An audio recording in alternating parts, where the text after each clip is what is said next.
मेरा नाम सौम्या है। मेरी शादी एक ऐसे गांव में हुई थी जहां पर बाल विवाह हुआ करते थे, जबकि मेरा बाल विवाह नहीं हुआ था। लेकिन जिस इंसान के साथ मेरी शादी हुई थी वो इंसान एक दरिंदा था, जिसकी दरिंदगी का मैं शिकार हुई थी। अभी अभी तो मेरी आंख लगी थी कि अचानक मुझे चीखने की आवाज आने लगी।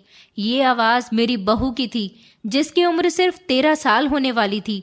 उसकी शादी मेरे 14 साल के बेटे के साथ हुई थी।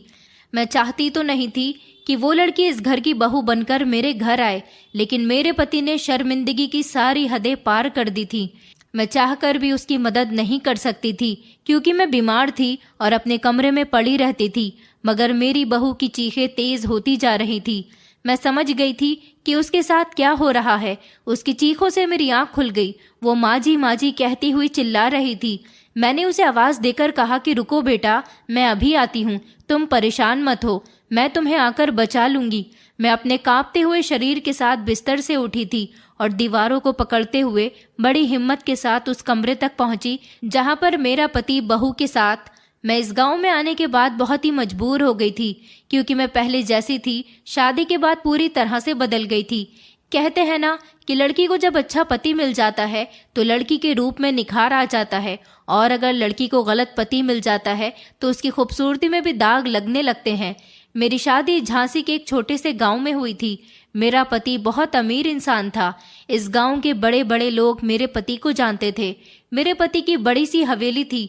मेरी शादी के 2 महीने के बाद मेरी सास का देहांत हो गया था।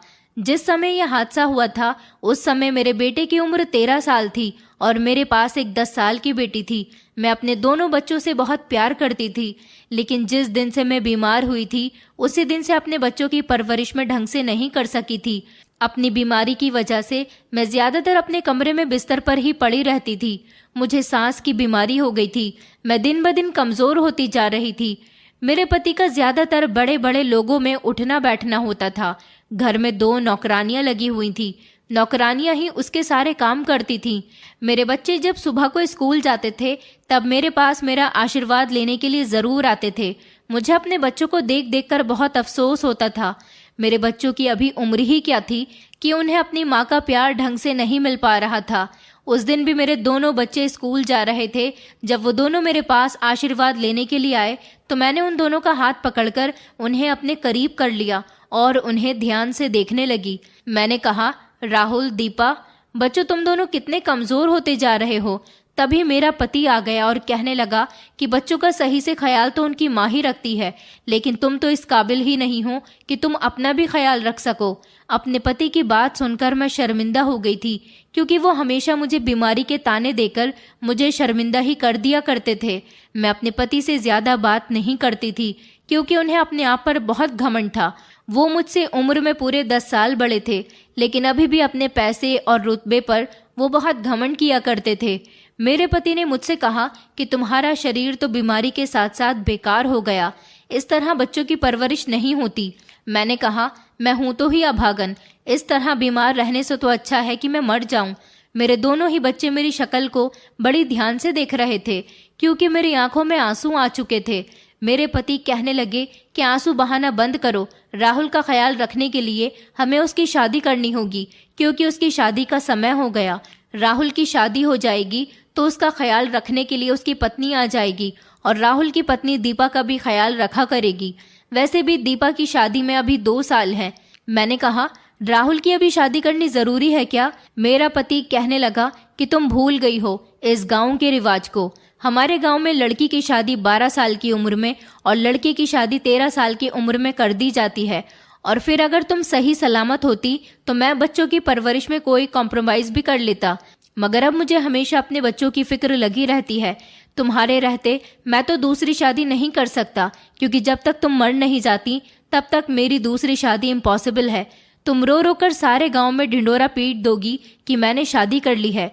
मैं अगर दूसरी शादी कर लूं तो वो औरत मेरे बच्चों का बहुत ख्याल रखेगी, लेकिन तुम हो कि कभी मेरी बात ही नहीं सुनती हो।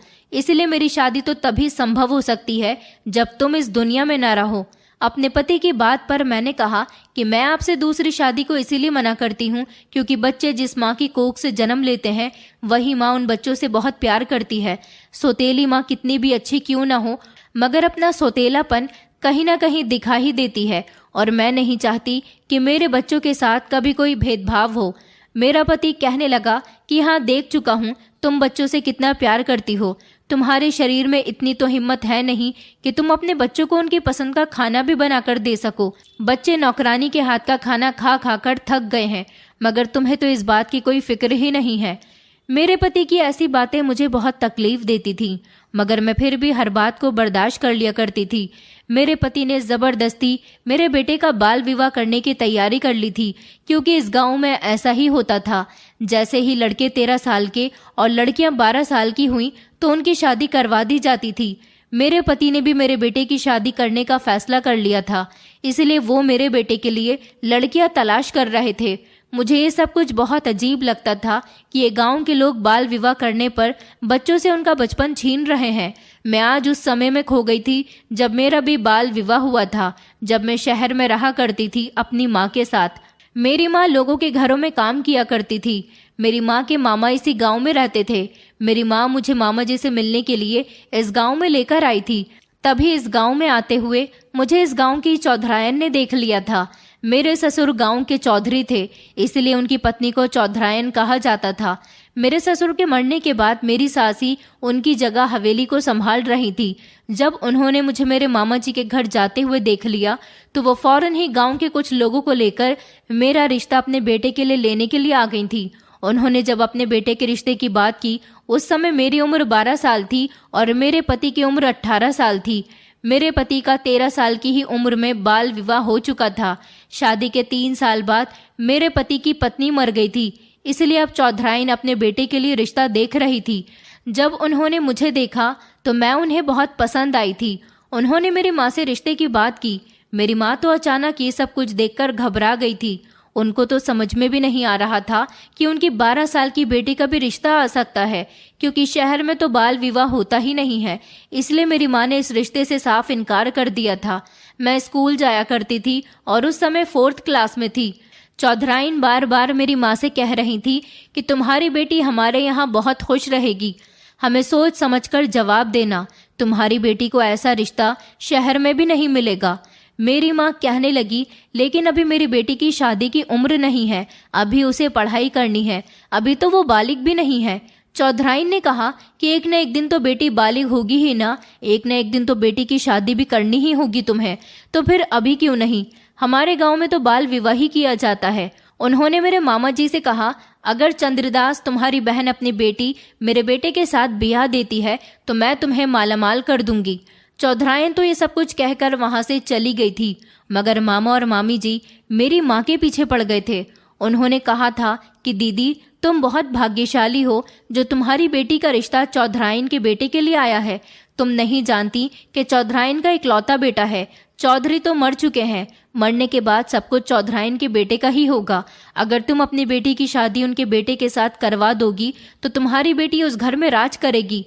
मेरे मामा जी मेरी माँ के दिमाग में लालच डाल रहे थे, मगर ना जाने क्यों मेरी माँ का दिल ये मानने के लिए तैयार ही नहीं था। लेकिन फिर मामा जी ने मेरी माँ को बहुत ही लालच दिया और वो जबरदस्ती मेरी माँ को चौधराइन की हवेली दिखाने के लिए ले गए थे। मेरी माँ ने जब हवेली देखी और वहां पर काम करते हुए नौकरों को देखा, बड़ी बड़ी गाड़ियां देखी, तो मेरी माँ का दिल पिघल गया था। और फिर उन्होंने भी यही सोचा कि मैं एक मामूली सी औरत जो लोगों के घरों में झाड़ू बर्तन करके अपना और अपनी बेटी का पेट पालती हूँ, अगर मेरी बेटी की शादी से पहले ही मुझे कुछ हो गया तो मेरी बेटी का क्या होगा? शायद उसको ऐसा रिश्ता कभी नहीं मिलेगा। इसलिए मेरी माँ चौधराइन के बेटे के साथ मेरी शादी करने को तैयार हो गई थी और इस तरह मेरा बचपन मुझसे छीन लिया गया था। जब मेरी उम्र 20 साल हुई तब से मैं बीमार रहने लगी थी। मुझे सांस की बीमारी होने की वजह से मेरा पति मेरे करीब तक नहीं आता था। उसकी उम्र काफ़ी हो गई थी, इसलिए उसकी नीयत भी दूसरी औरतों पर बहुत खराब होती थी। मेरी सोच तो हमेशा यही होती थी कि इस गांव में बाल विवाह के नाम पर जिस तरह मेरी जिंदगी या बाकी औरतों की जिंदगी खराब की गई है, इस तरह आगे किसी और की ना हो। लेकिन इस गांव में बाल विवाह रुकने का नाम ही नहीं ले रहा था। यहाँ तक कि मेरा पति भी मेरे बेटे का बाल विवाह करवाना चाहता था और उसने मेरे बेटे के लिए लड़की भी तलाश कर ली थी। हमारे गाँव में गरीब किसान रहा करता था। मुझे पता चला था कि मेरे पति ने मेरे बेटे के लिए उसकी बेटी का हाथ मांग लिया है। वो 12 साल की बच्ची थी। मेरा पति उस किसान को कई बार कर्ज दे चुका था, लेकिन इस बार उस पर कर्ज ज्यादा ही हो गया था, जिसको वो चुकता नहीं कर पा रहा था। मेरे पति ने उसकी बेटी देखी हुई थी जो बहुत खूबसूरत थी। मेरे पति ने तभी से ही फैसला कर लिया था कि वो इस लड़की को अपने घर की बहू बनाएगा। मेरा पति उस किसान के घर जाकर उसकी बेटी का रिश्ता लेने पहुंच गया था। किसान मेरे पति की आदत को अच्छी तरह से जानता था और वो अपनी इकलौती बेटी से बहुत प्यार करता था। इसीलिए वो अपनी बेटी की शादी हमारे घर में नहीं करना चाहता था, लेकिन मेरे पति ने उसे ब्लैकमेल करना शुरू कर दिया। मेरा पति कहने लगा कि तुम बहुत भाग्यशाली हो जो मैं तुम्हारे घर खुद चलकर तुम्हारी बेटी का हाथ मांगने के लिए आया हूँ, वरना गांव के बहुत सारे लोग ऐसा चाहते हैं जो अपनी बेटियों की शादी मेरे बेटे के साथ करवाना चाहते हैं। अगर तुम चाहो तो अपनी बेटे की शादी मेरे बेटे के साथ करवा सकते हो, और अगर शादी नहीं करवाना चाहते हो तो मुझे मेरा पैसा वापस चाहिए, और वो भी पूरे ब्याज के साथ। किसान मेरे पति की बात सुनकर चौंक गया था। अब वो बेचारा मजबूर हो गया था, इसलिए उसके पास अपनी बेटी की शादी करने के अलावा कोई दूसरा चारा नहीं था। किसान इस रिश्ते के लिए तैयार हो गया था क्योंकि वो गरीब था और ये बात जानता था कि अगर उसने मेरे पति की बात नहीं मानी तो मेरा पति उससे पैसे किसी भी हद तक ले सकता है। इस तरह मेरे पति ने मेरे बेटे राहुल और उस 12 साल की बच्ची की शादी करवा दी थी। ऐसा भी मेरे पति ने मेरी मर्जी के खिलाफ किया था।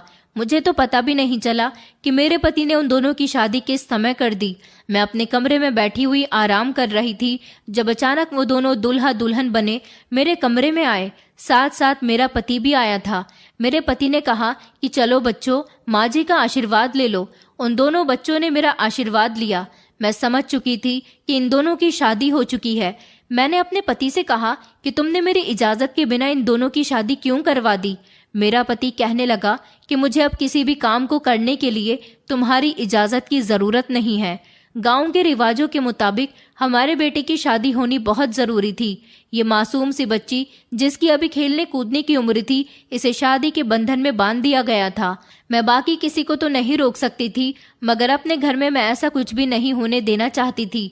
मैं चाहती थी कि मेरे बच्चे पढ़े लिखे, जवान हों, किसी काबिल बने, तभी मैं उनकी शादी करूंगी। मगर मेरा पति मेरे बच्चों के साथ भी बाल विवाह जैसे अपराध को अंजाम दे चुका था। दोनों बच्चों ने मेरा आशीर्वाद लिया। अब जो भी था, जैसा भी था, ये बच्ची मेरे घर की बहू बन गई थी। इसकी शादी मेरे बेटे के साथ हो गई थी। मैंने भी इन दोनों को खुशी खुशी आशीर्वाद दिया। मैंने देखा था कि मेरे पति की इस बच्चे पर गंदी नजर पड़ रही थी, क्योंकि मेरा पति जब उसे आशीर्वाद दे रहा था तो उसने उसके सर पर हाथ रखने के साथ साथ उसके चेहरे पर भी हाथ फेर दिया था।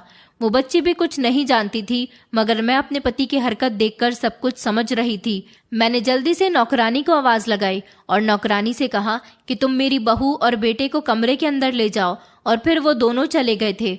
वो बच्ची मेरे बेटे के कमरे में उसके साथ सो रही थी। मेरे बेटे को इस बात पर गुस्सा आया और वो मेरे पास उसकी शिकायत लेकर आ गया था।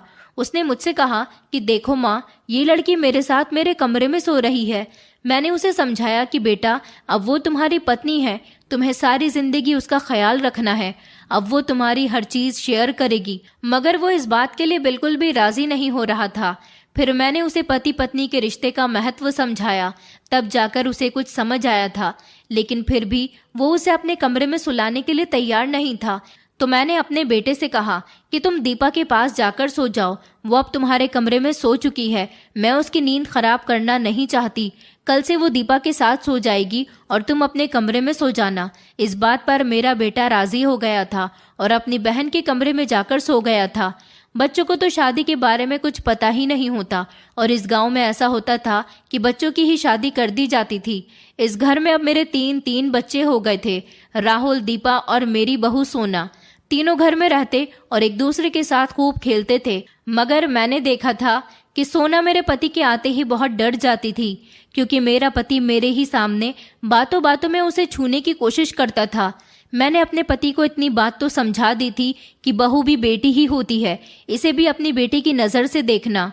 मगर मेरे पति को तो वो सोना को अकेला देखकर उसे कमरे में ले जाता और उसे गलत गलत तरीके से छूता था। सोना को ये हरकत पसंद नहीं आती थी और वो बहुत डर जाती थी। भागते हुए वो मेरे पास आती थी, मुझसे कहती थी कि माँ जी, पिताजी मेरे शरीर पर बार बार हाथ फेरते हैं, मुझे वो बहुत डरावने लगते हैं। मैंने अपने पति को कई बार समझाने की कोशिश की थी कि वो मासूम बच्ची है, उस पर तो रहम खा लो, मगर मेरा पति अपनी हरकतों से बाज नहीं आता था। कई दिन इसी तरह से गुजर गए थे। मेरा पति जब भी सोना के साथ कुछ गलत करने के बारे में सोचता था, मैं जैसे तैसे उसे बचा लिया करती थी, क्योंकि मैंने नौकरानियों को सोना का ख्याल रखने के लिए कहा था और उनको ये भी बता दिया था कि अगर मेरा पति सोना के साथ अकेला हो तो मुझे फौरन खबर देना। मगर एक दिन तो मेरे पति ने बहुत बड़ी चाल चली थी। उसने घर के सारे नौकरों को छुट्टी पर भेज दिया था, ये कहकर कि मैं छोटी चौधराइन को कुछ दिनों के लिए डॉक्टर के पास शहर लेकर जा रहा हूँ, इसीलिए तुम्हें अब काम पर आने की जरूरत नहीं है, 1 हफ्ते बाद ही काम पर आना। इस तरह हवेली के सारे नौकर अपने अपने घर चले गए थे। मेरे पति ने ड्राइवर से कहा था कि दीपा और राहुल की स्कूल की कुछ जरूरी किताबें आनी हैं, तुम उन्हें शहर जाकर वो दिला लाओ। इस तरह दोनों बच्चे ड्राइवर के साथ चले गए थे, जबकि मैं घर में दवाई खाकर सो रही थी। मेरा पति सोना को अपने साथ बहला फुसलाकर कमरे में ले गया और उसके साथ जबरदस्ती करने लगा। सोना उसकी हरकतों पर जोर जोर से चिल्लाने लगी थी। जब वो भागने की कोशिश करने लगी तो मेरे पति ने उसे मारना शुरू कर दिया। इस वजह से उसकी आवाजें तेज हो गई थी और मुझे भी आने लगी थी। वो बार बार मुझसे मदद की गुहार लगा रही थी। मैं जैसे तैसे कमरे तक पहुंची तो मेरा पति उस मासूम बच्ची के साथ गलत काम कर रहा था। मेरा पति कहने लगा कि इसी समय यहाँ से वापस चली जाओ, वरना ठीक नहीं होगा। मैंने कहा, मैं अभी शोर मचाकर सबको बुलाती हूँ। मैंने चिल्ला चिल्लाकर नौकरों को आवाज लगाई तो कोई भी नौकर नहीं आया था और ना ही घर के अंदर मुझे दोनों बच्चे नजर आ रहे थे। सोना का रो रो कर बुरा हाल हो रहा था। मेरा पति लगातार उसको अपनी हवस का निशाना बना रहा था। मेरे कुछ समझ नहीं आ रहा था कि मैं क्या करूं, क्योंकि मैं ज्यादा चलती फिरती नहीं थी। मेरी सांस जोर जोर से चल रही थी। मैं बार बार सोना को तसल्ली दे रही थी कि तुम्हें कुछ नहीं होगा, मैं तुम्हें बचा लूंगी। मेरी हालत बहुत खराब हो चुकी थी। मैं बार बार अपने पति से कह रही थी कि भगवान के लिए उस मासूम बच्ची को छोड़ दो, उसकी बहुत कम उम्र है, उसके साथ ये सब कुछ मत करो।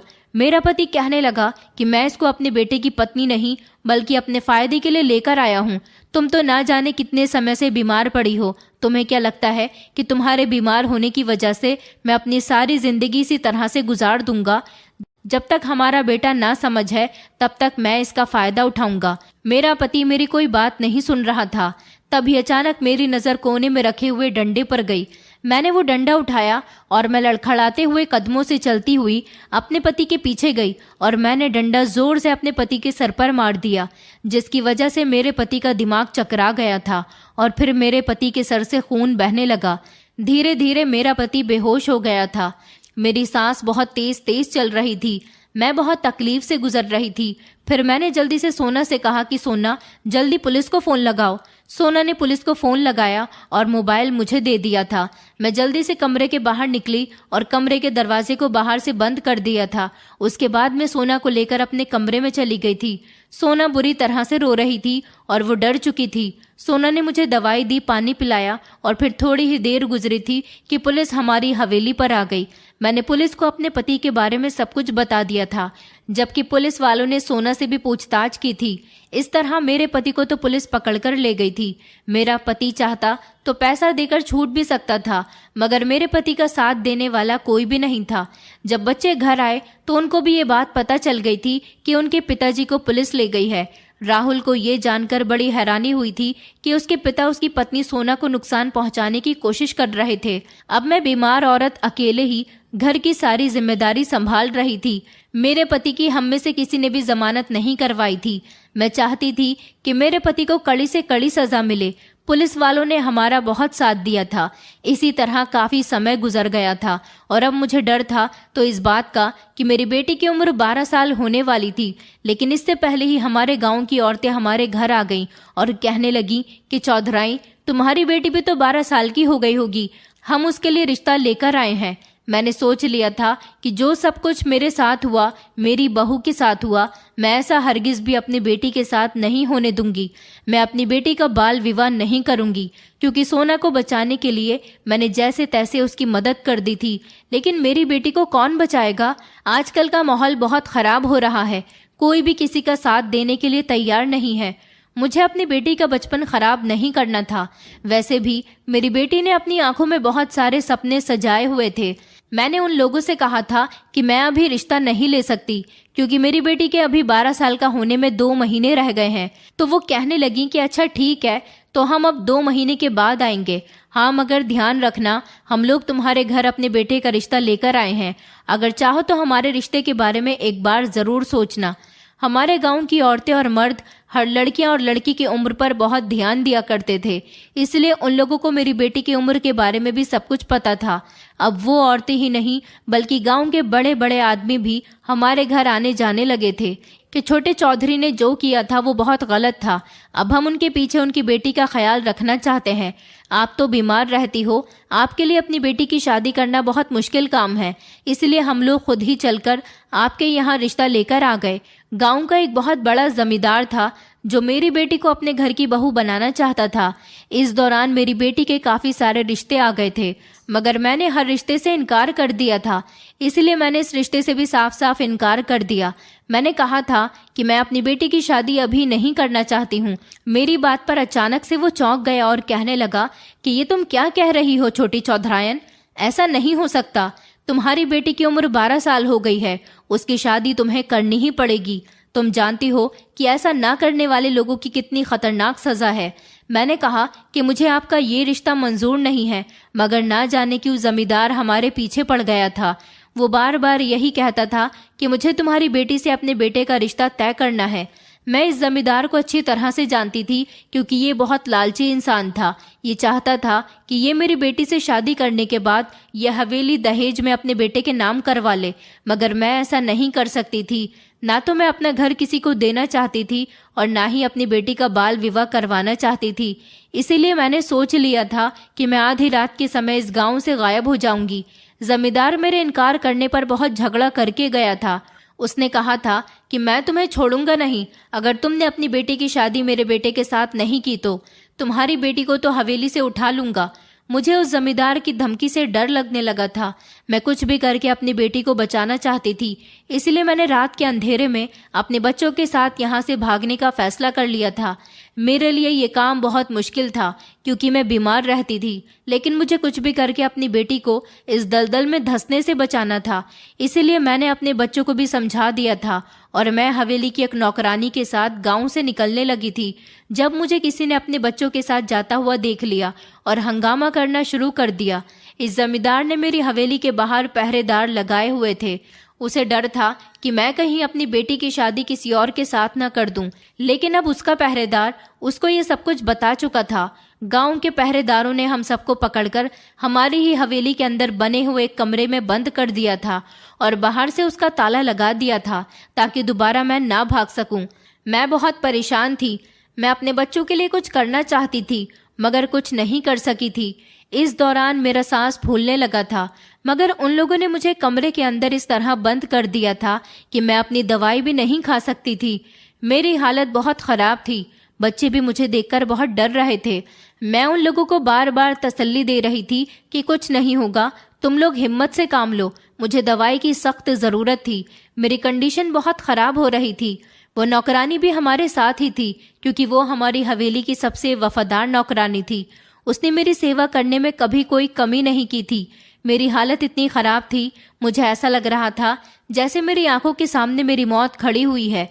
मैं बचने की कंडीशन में नहीं थी, क्योंकि अब मुझे सांस नहीं आ रही थी। मेरी तबीयत इतनी बिगड़ने लगी कि मैं बेहोश हो गई थी और फिर कई दिनों तक हम उस कमरे में बंद रहे थे। हमें खाना भी नहीं दिया गया था। न जाने ये लोग हमारे साथ ऐसा क्यों कर रहे थे।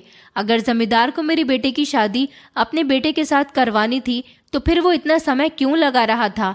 वो हमें कैद करने के बाद ये काम जल्दी भी तो कर सकता था, लेकिन जिस दिन से इस कमरे का दरवाज़ा बंद हुआ था किसी ने खोला ही नहीं था। 2 दिन बाद जमींदार ने आकर कमरे का दरवाज़ा खोला था। उसने जब हमारी हालत देखी तो हम पर हंसने लगा, कहने लगा, क्या तुम अभी भी चाहती हो कि मैं तुम्हें और सजा दूं? इसीलिए जल्द से जल्द अपनी बेटी की शादी मेरे बेटे से कर दो।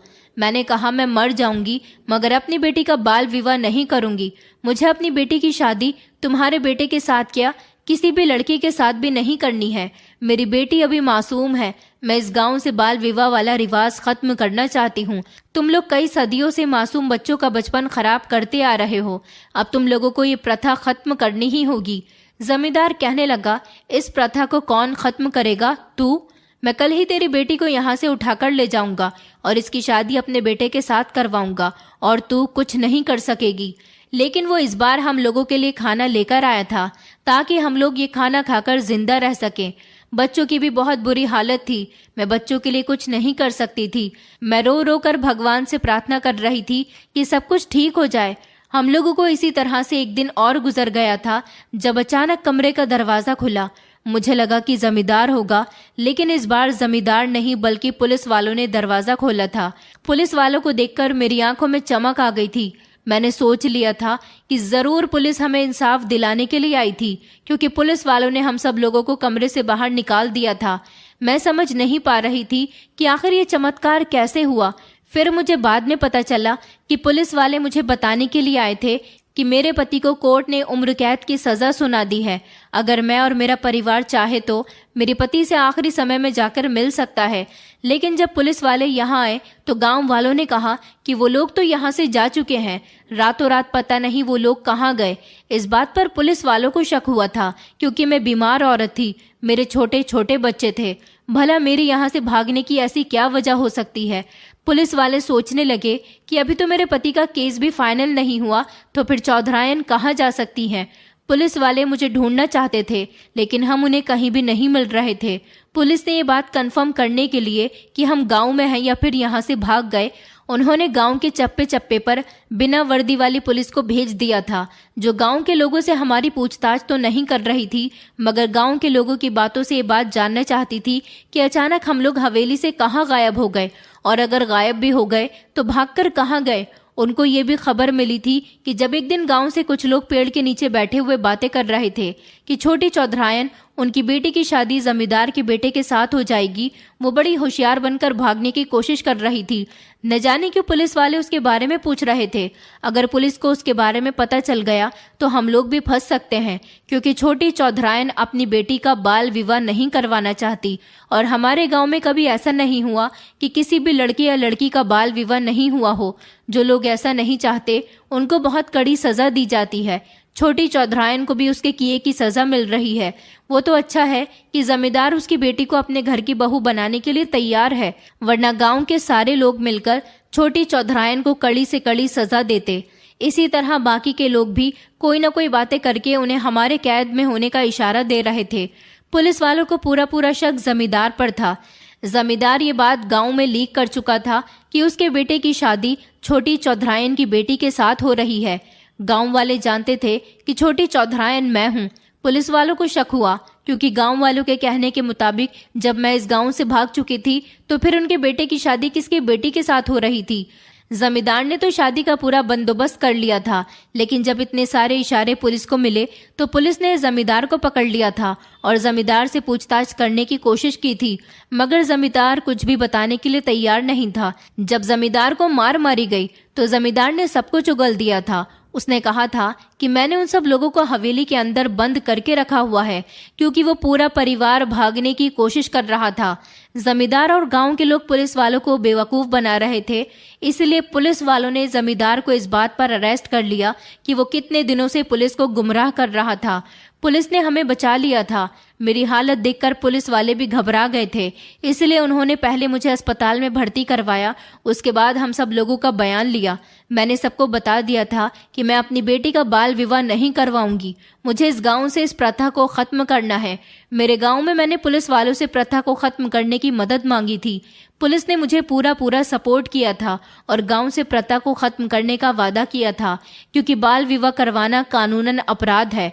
पुलिस ने गांव के अंदर कुछ ऐसे कानून लागू कर दिए थे कि अगर कोई भी अपने बच्चों का बाल विवाह करवाता तो उसे कड़ी से कड़ी सजा होनी थी। पहले तो काफी समय तक गांव के लोग मेरे और मेरे परिवार के दुश्मन बने रहे थे, लेकिन फिर धीरे धीरे वक्त के साथ साथ सब कुछ ठीक होता चला गया।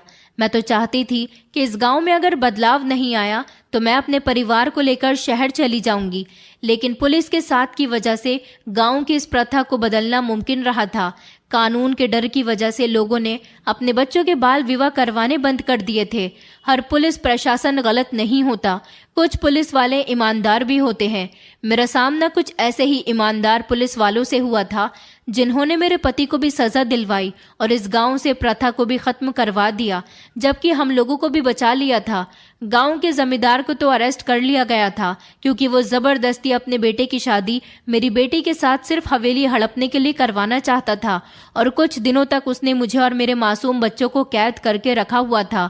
मेरे आवाज उठाने की वजह से ऐसा हुआ था, वरना इस गांव के लोग आज भी मासूम बच्चों की शादियां करवा रहे होते।